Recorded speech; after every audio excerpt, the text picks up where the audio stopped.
Cuando llegué ya no había nada más que hacer. Son los mismos síntomas que Julia. Dormía durante todo el día. A la noche se desvelaba. ¿Le pudiste hacer algún estudio? ¿Qué pasa?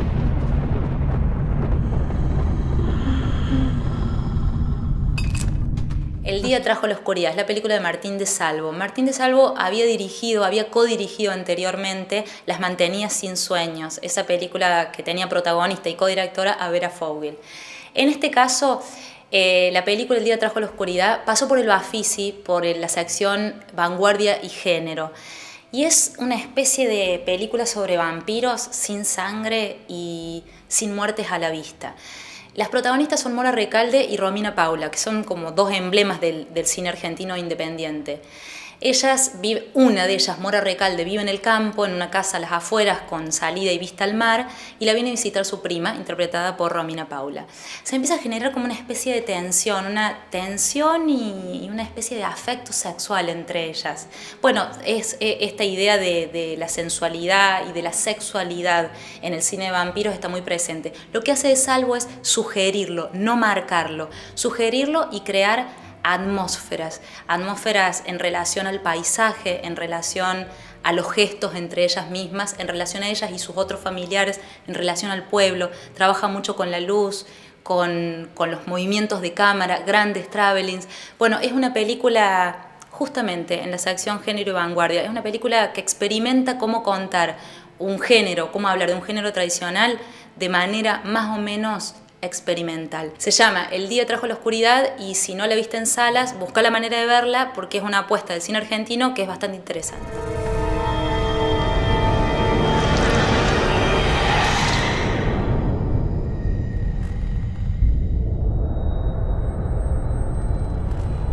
¿No querés quedarte acá?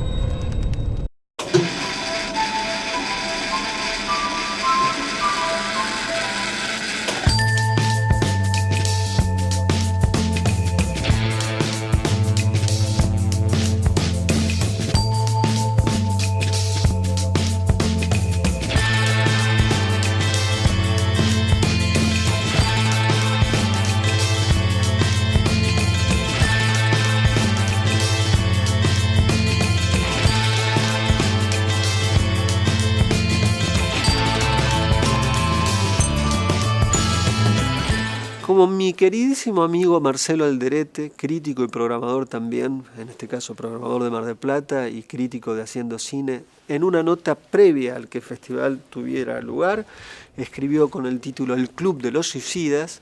Hubo 4 películas argentinas. ¿A qué viene esta idea del Club de los Suicidas? 1 año y medio atrás, el señor Thierry Fremont, el director artístico del Festival de Cannes, había dicho que el cine argentino se había prácticamente suicidado. Y decía que la excepción era eventualmente el cine de trapero. 1 año y medio después, el Festival de Cannes tuvo, entre todas sus películas, había 5 latinas, 4 eran argentinas, 1 era colombiana, que también, dicho sea de paso, estaba muy bien, gente de bien. Las películas argentinas estuvieron dispersas en el festival. 2 de ellas estaban en secciones competitivas, una de ellas Relatos Salvajes de Damián Cefrón, película que estaba en la competencia oficial, la otra era Jauja, que estaba también en la competencia conocida como Una cierta mirada, que son las 2 secciones oficiales del festival. En la sección paralela de la quincena de los realizadores estaba Diego Lerman con un film llamado Refugiado, 4ª película del director, y por último, fuera de competencia en la selección oficial del festival estaba El Ardor, la 3ª película de Pablo Fendrick. Este era el contexto de las películas. Vamos una por una.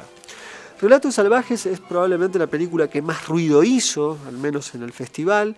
Había como una especie de descubrimiento, revelación de que estábamos frente a un cine industrial argentino donde planteaba un antes y un después. Fue así Desde mi punto de vista al menos, creería que no. La película de Cifrón tiene algunas ideas ingeniosas, está dividido en 6 relatos, los relatos no están constituidos ni concatenados entre sí, excepto por un temple de ánimo general que está vinculado con la venganza y con una violencia extrema. El primer gag, casi diría, o la introducción a la película es bastante ingenioso, tiene que ver con un avión que ha sido capturado por el piloto y el piloto está asociado a todos los que están en el avión que no saben por qué están en ese avión. El avión quizás se va a estrellar o no, bueno, de eso va el primer gag, que es verdaderamente muy divertido. A partir de ahí las historias son distintas, quizás la más importante tiene que ver en la que participa Oscar Martínez, cuyo hijo, una gente de clase media alta o alta directamente, el hijo sale de la mañana, vuelve a la mañana a su casa y ha atropellado a un hombre. Van a proponerle al jardinero que sustituya al hijo para que eventualmente vaya preso haciendo un arreglo económico, y esto que nos suena conocido de situaciones cotidianas es quizás la historia más potable, que hubiera sido muy interesante si la película hubiera sido eso en su conjunto y no fragmentos unidos por una idea general. Hay una misantropía importante, hay una especie de desprecio a las relaciones entre los seres humanos, una película que por momentos yo creo que va a ser recibida en Argentina como una película catártica, porque es una película que de algún modo va a canalizar la bronca y el malestar que tiene gran parte de la sociedad respecto del Estado o respecto de ciertas situaciones vinculadas a estados o municipalidades. Todo esto aparece en la película, pero por detrás me parece que es una película efectista, pensada para los remates y fundamentalmente una película que por momentos da la impresión que se tratan de sketch televisivos al aire libre con un presupuesto grandioso que funciona para que la película sea impactante, pero después del impacto lo que queda es algo como el resentimiento entre los vínculos establecidos en el film y una película que hace de la venganza su término fundacional y fundamental. Esa fue la película de competencia. Dice que el auto estaba mal estacionado y eso se considera prueba suficiente.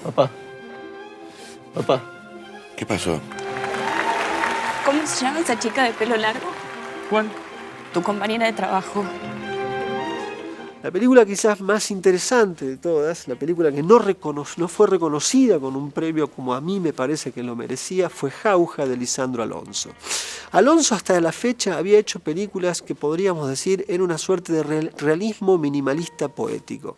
Tomaba un hombre misterioso, un hombre de pocas palabras, lo seguía y encontraba en ese seguimiento de ese personaje misterioso alguna cualidad que estaba vinculada con la masculinidad y la soledad.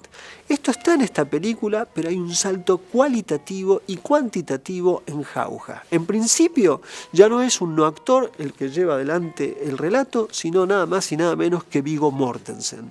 Mortensen va a hablar un poco de español, no va a hablar inglés y va a hablar fundamentalmente danés, de hecho es de origen danés el señor Viggo Mortensen, y en la película interpreta a un militar danés que está en el siglo XIX en la Argentina, en la Patagonia. Está con su hija y en algún momento su hija va a tener un amorío con uno de los soldados que andan por ahí, que tienen que ver con las relaciones que se establecen entre el personaje de Mortensen, los terratenientes, la milicia que en ese momento andaba por la zona, y a partir de esto la hija se va a mandar a mudar y Mortensen la va a ir a buscar. En ese irse a buscarla, simplemente la hija no va a aparecer, Mortensen va a llegar hasta las últimas consecuencias y en algún momento aparecerá en una cueva misteriosa, donde llevado por un perro más misterioso que la cueva, se encontrará con una mujer de una edad ya tardía, más misteriosa que la cueva y que el perro. En ese momento la película pega un salto, un vuelo absoluto, donde literalmente la ficción como tal atrapa al conjunto de lo que veníamos viendo y pone a la película en una dimensión fantástica, desconocida para el cine de Alonso. Y luego incluso hay un salto más, un giro de vuelta que hace una dislocación del tiempo del relato y de dos tiempos distintos, no solamente de un salto del siglo XIX al XXI, sino un salto de las Patagonias a un castillo en Dinamarca. Una película inesperada, una película extraordinaria, de lo mejor del cine argentino contemporáneo, de lo mejor del cine contemporáneo en general. Nu skal du høre. Den mand er alt for glad for unge piger. Han er en møgsvin af han. Jeg vil ikke have, at du kommer i nærheden af ham. Forstår du?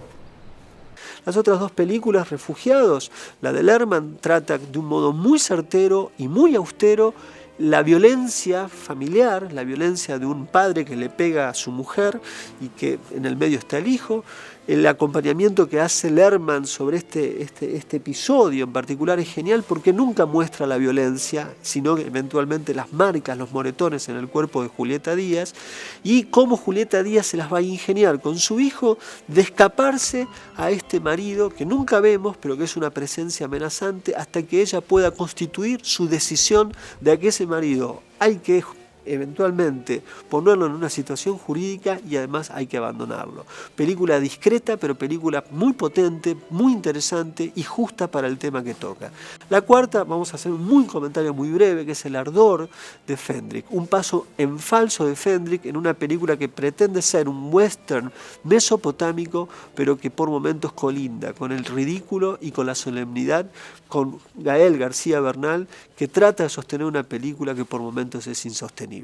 Esto fue el cine argentino en el Festival Internacional de Cine de Cannes.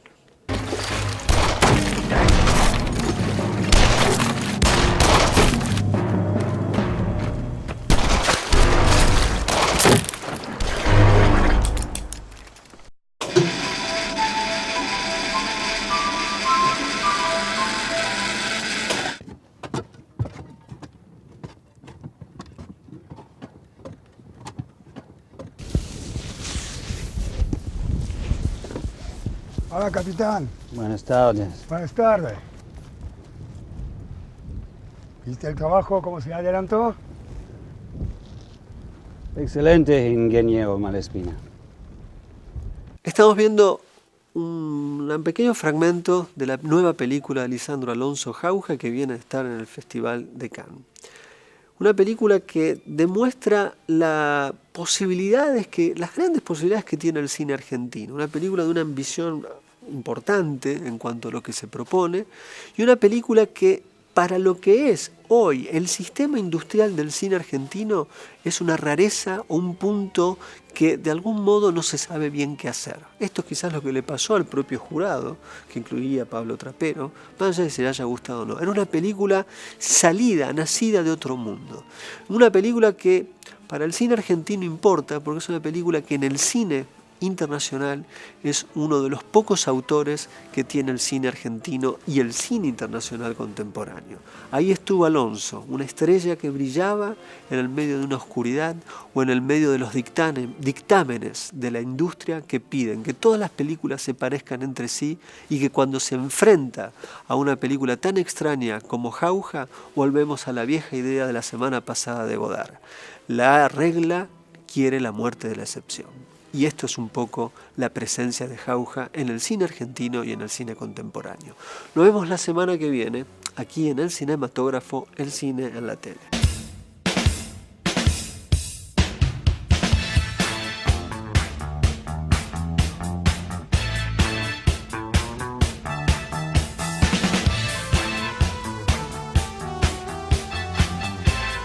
A Manetto, ¿cómo se dice? Manetto. Está Christian Bale y Ben. La idea es que volviendo al pasado